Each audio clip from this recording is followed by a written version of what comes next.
आज सामने विराजे हुए सभी पर्यावरण प्रेमी सज्जनों, मातृशक्ति, खेजड़ी बचाओ, पर्यावरण बचाओ, प्रकृति बचाओ महापड़ाव का आज ये 10वां दिन है और इस 10वें दिन के उपलक्ष्य में सुबह से लेकर के अब तक आप सब लोग डटे हुए हैं, जुटे हुए हैं। फागुन का मेला नज़दीक आ रहा है। बिश्नोई समाज का महाकुंभ कहा जाने वाला फागुनिया मेला 11 से शुरू हो जाता है और कल से मेला शुरू होने वाला है। कल से अलग अलग आश्रमों में, अलग अलग धामों पर सब जगह कथाएं, कार्यक्रम, धार्मिक आयोजन शुरू हो जाते हैं।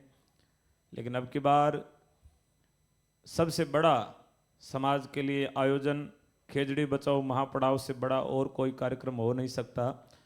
और जो लोग बाहर से, दूर से आ रहे हैं, उनसे भी निवेदन है कि सारे साधु संत यहीं पे हैं, तो आप महापड़ाव पे ही पहुँचे, यहीं पे विचार सुने, क्योंकि यही हमारी पहचान है और यही हमारे अस्तित्व की लड़ाई है।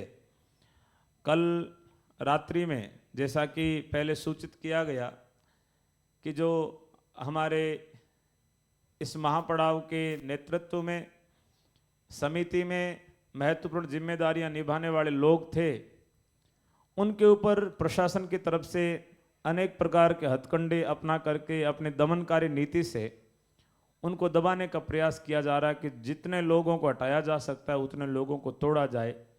साम दाम दंड भेद जो भी नीति अपनाई जाए और इनको तोड़ मरोड़ करके अलग अलग कर दिया जाए। जब बिखर जाएंगे तब ये अपने आप टूट जाएंगे और हट जाएंगे। लेकिन सज्जनों, याद रखना, झाड़ू जो होती है वो बंधी हुई रहती है, तब सफाया करती है दूसरों का, और झाड़ू जब बिखर जाती है तब खुद कचरा हो जाती है। इसलिए बिखरना नहीं है, बंधे हुए रहना है, एक डोर से बंधे हुए रहना है। हमारे तो पूजनीय शास्त्री जी बैठे हैं, जैसे ही आदेश करते हैं। हमारे लालासर धाम में हर वर्ष फागुन मेले पे बहुत बड़ा आयोजन होता है और मैंने सुबह ही कहा, मैंने कहा आप आदेश करो, मेले पे जो लोग लालासर सात्री आने वाले उनको सबको यहीं बुला देता हूँ। इन्होंने कहा कि आज शाम तक हम प्रतीक्षा करेंगे और यदि नहीं मानेंगे तो हम लोग फागुनिया मेले की कथा और आयोजन सारा यहीं पे कर देंगे, वहाँ अलग से कुछ नहीं करेंगे। संत सारे जो है हमारे कमांडर बाप जी हैं, ये जो आदेश दे रहे हैं इनकी कमांड को हम फॉलो कर रहे हैं। और आप लोग भी किसी प्रकार से घबराए नहीं, किसी प्रकार से डरे नहीं। और मुझे तो ऐसा लगता है कि जो लोग ऐसी कार्रवाइयाँ कर रहे हैं और महत्वपूर्ण पदों पे बैठे हुए हैं, उन लोगों को इन आंदोलनकारियों से डर किस बात का है? हम कोई आपकी कुर्सी नहीं छीन रहे, हम कोई आपसे पट्टा नहीं मांग रहे, हम कोई आपसे हिस्सा नहीं मांग रहे कि आधा बीकानेर हमारे नाम कर दो, कुछ भी तो नहीं मांग रहे। केवल यही मांग रहे हैं कि पेड़ नहीं कटे, इसके लिए एक आदेश दे दो। वो देने में आप लोगों को दिक्कत क्यों हो रही है? कहीं ऐसा तो नहीं कि पेड़ काटने वालों के साथ में आपकी डील हो रखी है कि उधर पेड़ काटने वाले दाबेंगे इसलिए इनको भगा दो और इनकी अच्छा, तिजोरियों में माल कम हो रहा है, बहन जी कह रही है। देखो, तिजोरियों में माल यदि गलत रास्तों से कमाया हुआ है तो वो तो एक न एक दिन आपके लिए ही दुखदायी होने वाला है। और हमारा यही आग्रह और निवेदन है कि हम सब धैर्य से बैठे हैं, सब्र से बैठे हैं और सब लोग एक सच्चे संकल्प के साथ में सत्याग्रह कर रहे हैं। और यदि इसमें आप लोग ऐसे दमनकारी नीति के साथ में कुत्सित प्रयास करोगे तो लोगों का धैर्य और सब्र का बांध टूटेगा।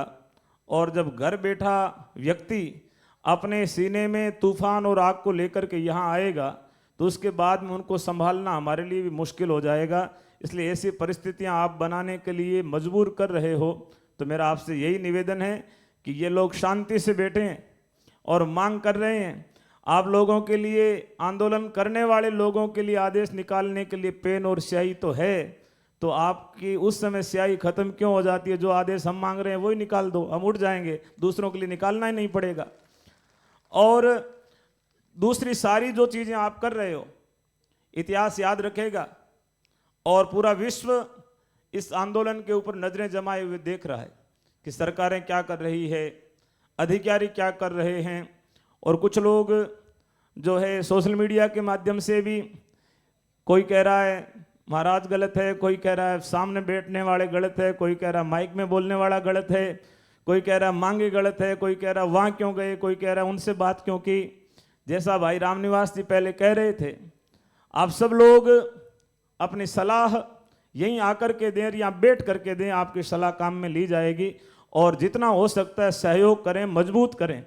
याद रखना, इस आंदोलन को मजबूत करने के लिए आपका एक एक प्रयास बहुत ही महत्वपूर्ण है। और इस आंदोलन को कमज़ोर करने के लिए, चाहे आपकी अंगुली चल रही है, चाहे आपका फ़ोन का वाईफाई चल रहा है, चाहे आपका सोशल मीडिया चल रहा है, वो बहुत ही दुर्भाग्यपूर्ण है। आपसे यही निवेदन है कि सब लोग मदद करें, सहयोग करें। और बहुत ही नेक कार्य के लिए ये आंदोलन शुरू किया गया है। और जो लोग यहाँ बैठे हुए हैं, डटे हुए हैं, जुटे हुए हैं, ये कोई नेता के लिए या किसी व्यक्ति को बचाने के लिए नहीं आए हुए हैं। बहुत सारे कार्यकर्ता जो होते हैं वो अपने नेता को बचाने के लिए प्रयास करते हैं। जैसे हम लोग खेजड़ी बचाओ इस बात का आग्रह कर रहे हैं, उसलिए ऐसे कुछ लोग भी है जो अपने नेता को बचाना चाह रहे हैं, कुछ लोग अपने अस्तित्व को बचा रहे हैं। हम कह रहे हैं पेड़ बचाओ, वो करें हम अपने पैर बचा रहे हैं। तो आप सब अपने अपने बचाव करो, लेकिन यहाँ आकर के एक ही बात की हमारा आग्रह है कि इन पेड़ों की रक्षा हो। और इन पेड़ों की रक्षा का आग्रह हमारे इतिहास से जुड़ा हुआ है, हमारा पुरखों का इतिहास रहा है। पहले भाई लेखराम जी आपको बूचो जी एचरा की साके सुना रहे थे। बूचो जी एचरा ने इलमाइन एचरे जीवित लियो जगत लियो जसवास, जिन्होंने रहते हुए खेजड़ी के लिए अपना सिर समर्पित करके खेजड़ी को बचाया था, जो पोलास गांव के थे, मेड़ताटी के। हम उन पुरखों के वंशज हैं, उनका खून हमारी रगों में दौड़ रहा है। और आज भी खेजड़ली के लिए यदि खून की जरूरत पड़ेगी तो खून इतना यहाँ बहेगा कि आपकी नालियाँ, आपके शिविर सारे चौक हो जाएंगे।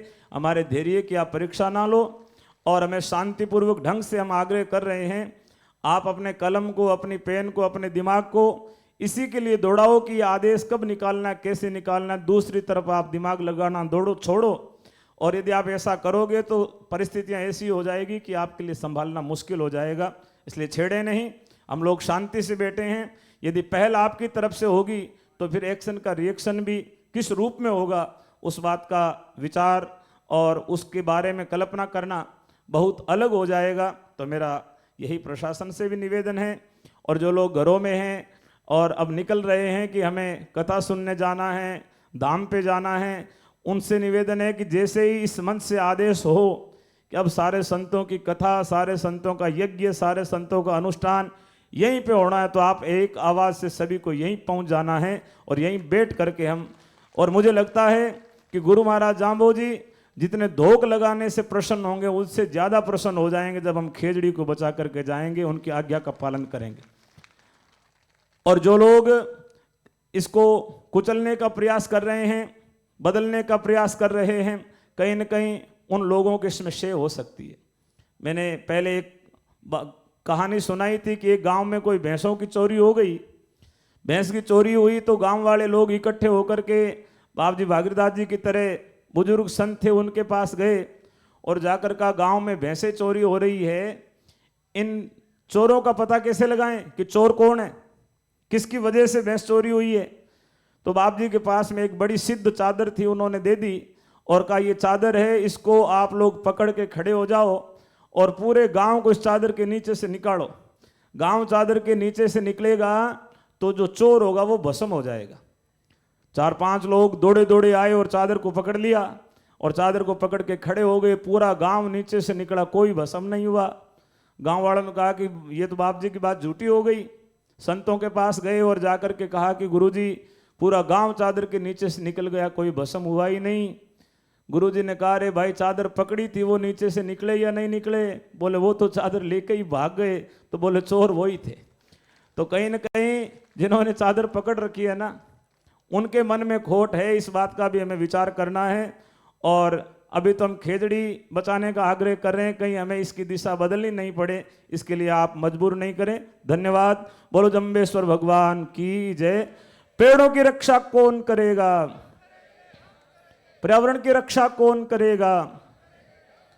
पेड़ों की रक्षा कौन करेगा? मां अमृता देवी, मां अमृता देवी, मां अमृता देवी।